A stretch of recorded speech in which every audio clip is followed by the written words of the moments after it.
Welcome back, Hive Mind. This is Shalazar with Hive Mind Gaming, coming at you with some exciting news from Raid Shadow Legends. Also, before we get into that, I got rid of all the dots at your guys' behest. I realize your OCD goes crazy when you see the red dots. I took care of it for you. Alright, so let's get into this. It has been dropped, been leaked, that the fusion will start Monday. That's right, folks. Right after this times 2 summons event is over, the fusion will go into the game.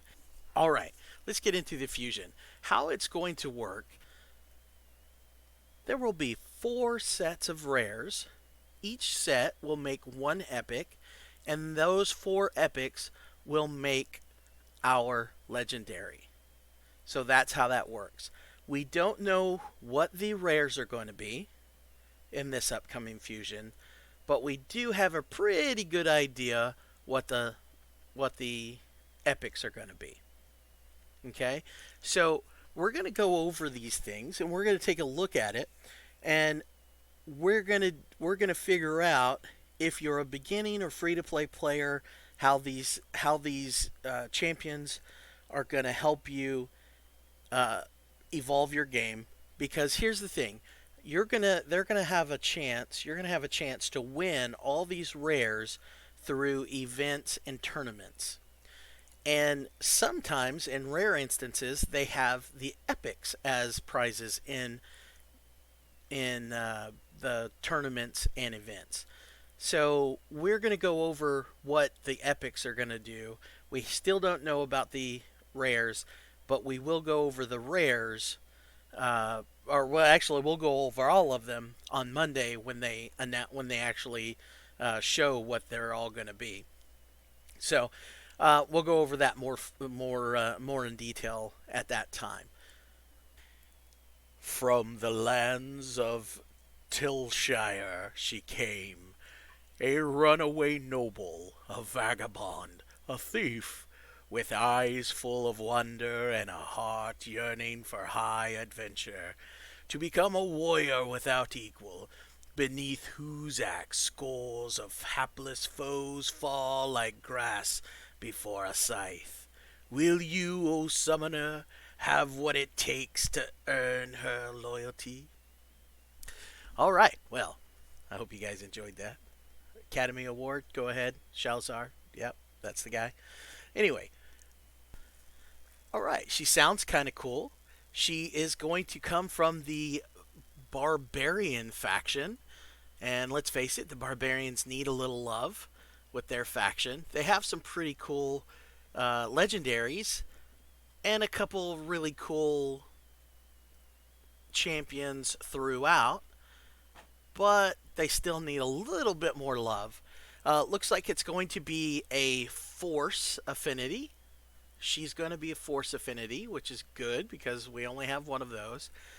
She's going to be a defense-based champion. Now, what's important about that, guys, is that you can beef her up to be tanky and not fall out of the damage category, because hopefully her damage will be based off of her defense. So not only will she be tanky and hard to kill, but she'll also be able to put out tons of damage, and that's really good for defense-based champions. All right, and then here's a picture of the banner. And what's important about this picture? It says that this is a picture about the fusion and the skills.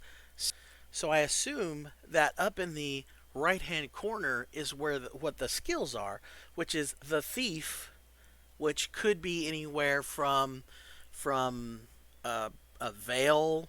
It could be where she steals buffs, removes buffs, anything like that. Uh, Put in the comments what you think the thief skill would be.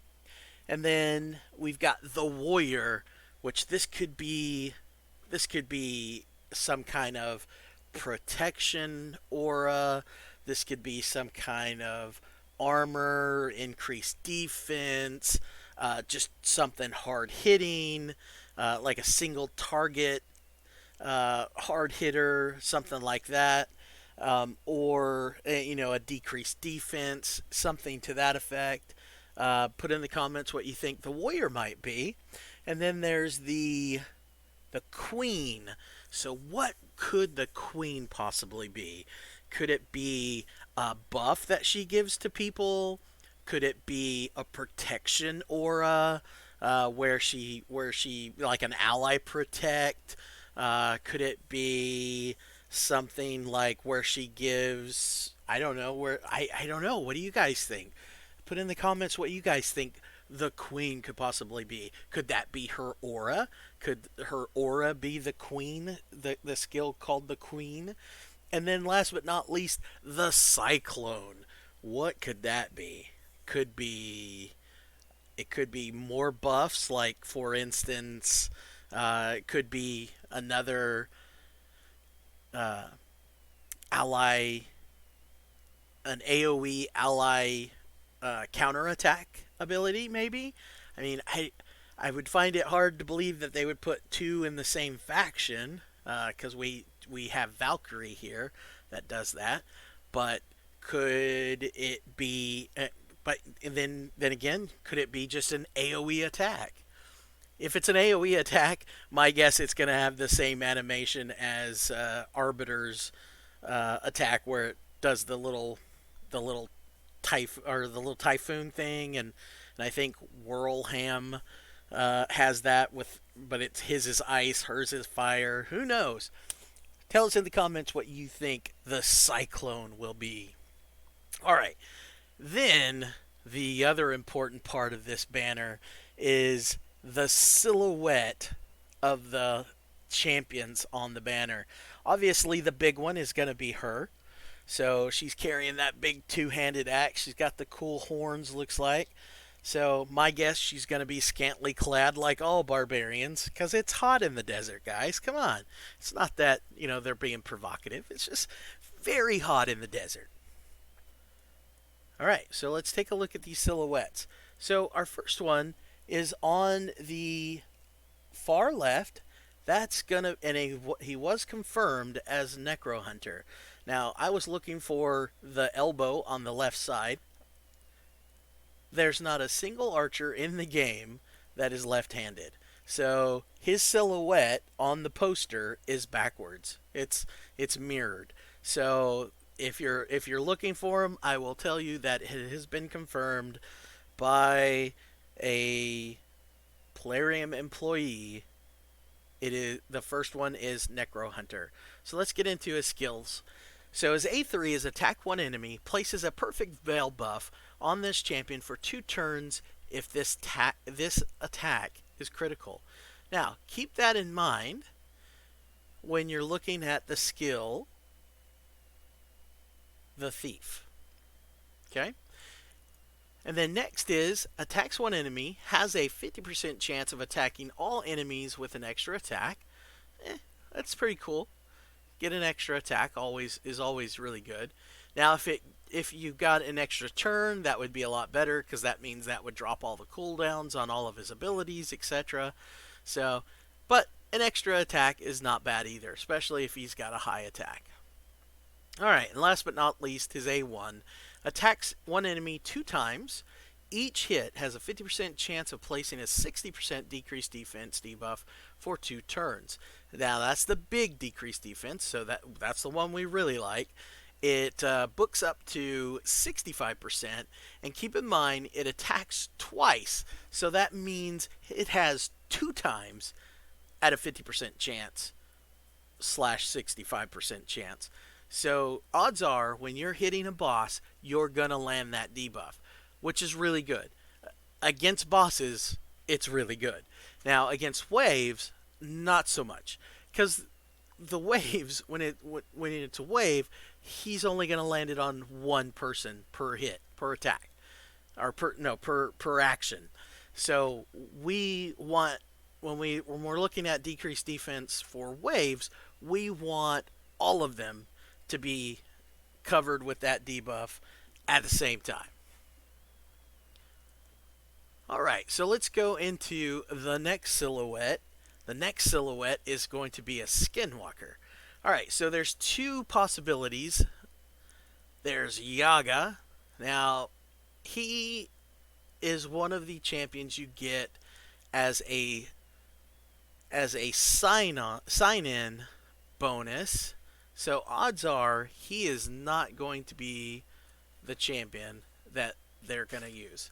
Odds are it's going to be Basher. Basher has been used before in fusions, so my guess is that's that the fact that Yoga is a sign-on bonus or sign-on champion and they've used Basher previously tells me that it's probably gonna be Basher.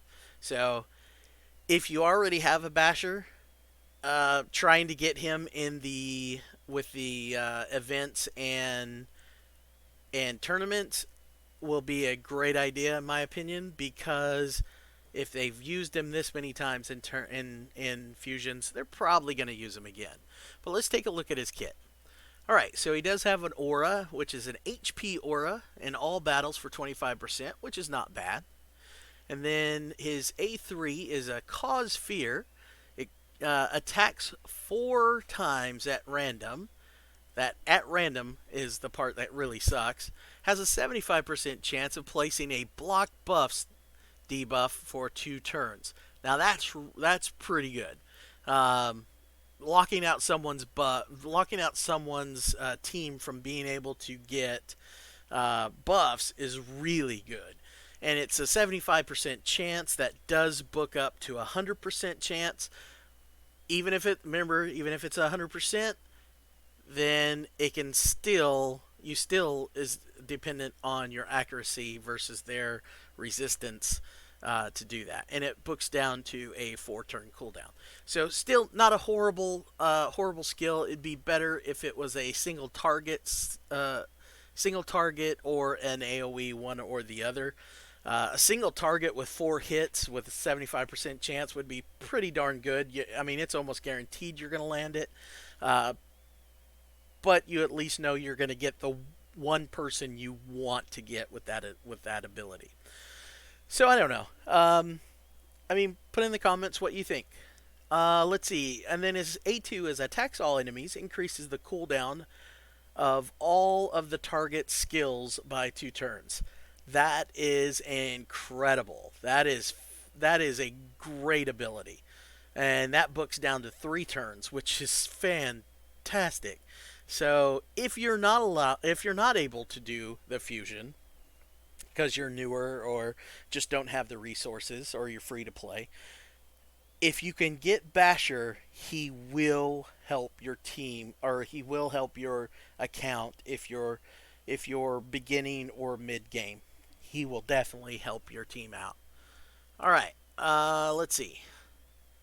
Attacks one enemy. His A1 is attacks one enemy, has a 75% chance of placing a 25% weaken debuff for 2 turns. Weaken is a really good debuff, so that's really good too. So all around, Basher is a pretty strong champ. So I mean, if you're in game, you probably don't need him at all. If you're beginning game, you can definitely use a Basher on your team. If you're mid game, it's really RNG whether or not you need him or not because the way that the pulls work in this game, holy mackerel, there's no telling if you really need him or not. Let's see. The next silhouette is going to be from Sacred Order, and it could be one of 2 people, one of 2 champs. It could be Missionary. Yeah. It could be Missionary. Or it could be Bushi. One of the 2. Now, odds are, because of the champs that have been selected already, if they do a situation where there's only going to be one of each affinity, then it's probably going to be Bushi. Let's look at his kit. He's got speed, increase ally speed in arena battles by 20%. Pretty darn good, actually. It's always helpful. Alright, so he does have a passive, which is Revive this champion with 30% HP, places an unkillable buff on this champion for 1 turn. So this is pretty good, and the fact that you can get the cooldown to 3, or you can book it up to 3 turn cooldown, pretty good, pretty good. Synergized with the right champs, I'd say he could be pretty annoying in arena. And then his A2 is attacks one enemy. This attack is always critical. So this could technically hit really hard. So on paper, he looks really good. And then, last but not least, attacks one enemy. Damage inflicted increases each time this skill is used. Stacks up to 4 times. So this is actually just like a mastery. There's a mastery that is fairly similar to this ability. So yeah, that's not bad either. So they just boosted him. They just redid his kit, and actually they didn't do a horrible job. I mean, he's not an in-game champ, but he can definitely help a beginning player. So if you're a beginning player or a free-to-play player, he might be able to help you out in arena. He might be able to help you out in faction wars. And heck, he might be able to. I don't know if he'd be able to help you out in dungeons, or because he doesn't bring a lot of utility for dungeons or clan boss. But I believe in arena and faction wars, he might be pretty helpful to a new or beginning player. So just in case it is missionary, let's take a look. This effing guy. All right. So we got an aura that is ally HP in dungeons by 33%. His A3 is attacks one enemy, has a 75% chance of placing a 100% heal reduction debuff for 2 turns. Also has a 75% chance of placing a 30% decreased speed debuff for 2 turns. Not this ability would not be horrible on against the Spirit Keep, which since the Spirit Keep heals itself constantly, and also this ability. We'll get to the rest of his kit in just a second, but this ability wouldn't be bad for Fire Knight either. And the attack is based on attack and HP. So he is an HP character or HP champion. So he's got a pretty big base HP. It's okay, base HP. Actually, that's pretty low for a HP champ. But I guess if you build him up to be an actual HP champ, that ability could hit pretty hard. All right, and his A2 is attacks one enemy, has a 40% chance of placing a provoke debuff for 1 turn, has a 100% chance of placing a provoke debuff for 1 turn if this champion's current HP is higher than the target's current HP. Well, that's kind of cool. So he is an HP champ, so if you build him up to be an HP champ, there's a good chance that when it comes to waves, he's probably gonna provoke 100% of the time. It's not gonna help you against bosses, but it will help you in the waves, getting to those bosses. And then last but not least, attacks one enemy, has a 20% chance of placing a stun debuff for 1 turn. If this was an AoE attack, I think it would make this champion viable for if this one or his A2. If his A1 or A2 were an AoE, it would make him viable to run Spirit and or Stag Knight. Just because it would help with the waves getting there, and then his A3 would help with the actual boss.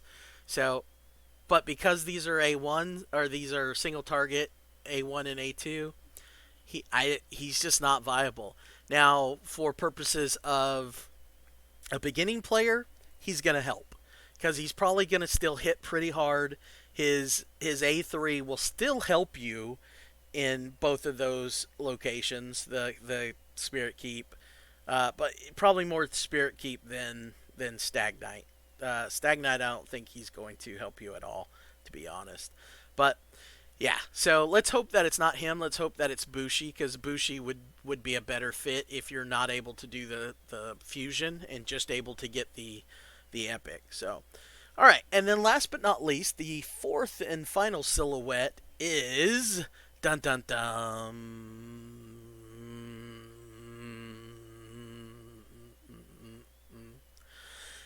Shaman. Oh god, she's so bad. All right, so great at beginning game, horrible once you get any other healer slash reser in the game. So I don't believe it's going to be her because you get her the fifth day into the game. So, but it could be Bonekeeper, which is more likely the situation. So let's take a look at her. If we're going along the same lines as there's only going to be one affinity per silhouette, then she brings in the force affinity, which is why I feel that it's probably Bushi and then her, because that rounds out all four. Now uh, the last few fusions that they've done, they've not followed through with that. There actually have been multiple forces and multiple whatever, so they haven't done just one of each. So I'm just guessing that that could possibly be it. But let's get into her kit. We got attacks one enemy, places an extra hit if the attack is critical. Not bad. Books down to a 4-turn cooldown. Let's see. Attacks one enemy. The attack deals 35% extra crit damage. So having high crit on this young lady is definitely going to be a must to have her kit work. And then last but not least, attacks one enemy, has a 50% chance of placing a 60% decreased defense debuff for 2 turns. Again, we like the decreased defense, the big decreased defense. We definitely like that. This books up to 75% chance to land it. So yeah, we actually like that ability. It'd be better if it was a AoE attack, because she's only going to be good. That ability is only going to be good against bosses or single target. But unfortunately, when it comes to waves, you want the whole wave to be covered. So yeah, she's gonna, like I said, she's gonna help. She's gonna help with beginning accounts, early game accounts. Mid game, you're probably gonna be pulling something better. I really dig that. That's pretty cool. I mean, she looks cool. I really love the aesthetics of this model, because we've got 3 of them. We've got her, and then of course Shaman, and then the third one. Which, to be honest, guys, if I had a choice between the 3, I hope it's this one, because I feel every account needs a Seer. She is one of the top epics in the game, which is probably why it's not going to be her, but I hope it is. She was also recently a member of the times 10 event, so yeah, she's a strong champ. Like I said, one of the top epics in the game. Let's get into her kit. Increases ally resist in all battles by 40%. Meh. Here's the big one. Removes all buffs from all allies and enemies. It's just buffs, not debuffs, so a lot of people get that confused. Then attacks all enemies. Now, keep in mind this first part removes all buffs from allies. That happens. And then from enemies. That is still going to be based off of your accuracy versus their resist. So keep that in mind when you're using her. She needs a high accuracy. I'm in top gold 4 early platinum arena, and every seer that I come across can't pull my buffs off of my champions, so we just curb stomp her. You just put her face right on the curb and we stomp. I mean, that simple. Gotta have high accuracy, guys. All right. Then attacks all enemies. Damage increases according to the number of removed buffs. Has a 50% chance of placing a sleep debuff on all enemies for 1 turn. The chance of placing a sleep debuff increases by 5% for each buff removed. So yeah, that's huge. So it's 50% chance of placing a debuff on all enemies for 1 turn. So 50-50 chance. And then the chance of placing increases by 5% for each buff removed, inflicts less damage to bosses. So it still works on bosses, just doesn't do as much damage. But this right here is really good because sleep, if she's paired with the right champions, then sleep is probably, I mean, it's not a great debuff, but if paired with single target champions, it's a fantastic debuff because it acts like a stun if you have single target champions. Because if you can stun their whole team and then just choose one champion on their team to just nuke, then yeah, it's fantastic. So it's pretty good. Unfortunately, unlike stun, if you do target that one champion, it will wake them up as soon as you hit them. So it's not as good as stun, obviously, but still really good if teamed with a lot of single target champs. All right. So then her A2 is places a 30% increase crit rate buff on all allies for 2 turns, places a 25% weaken debuff on all enemies for 2 turns. So that's going to be 4 more buffs that she can rip off her allies. So 1 for each. And then attacks one enemy, has a 50% chance of granting an extra turn, which is good. And the reason why that's good, I mentioned this earlier, because this can book down to a 4-turn cooldown, and then you hit them with this, and there's a 15 books up to a 20% chance to get an extra turn. What that means is, yeah, you might still be using your A1, but it drops that cooldown one more time. So, and that books down to a 3-turn, so that would, you hit with that, and then that. I mean, yeah, and that procs the extra turn. It just drops more cooldown. So, quicker to get back to the big nuke. So yeah, she's just fantastic, guys. You want to get through waves and dungeons? This is the young lady for the job. She has come to work. All right. So yeah, so that's the 4 silhouettes. Well, I mean, other than that, guys, let us know in the comments. I'd love to hear what your guys' opinions are of what her skills could possibly be.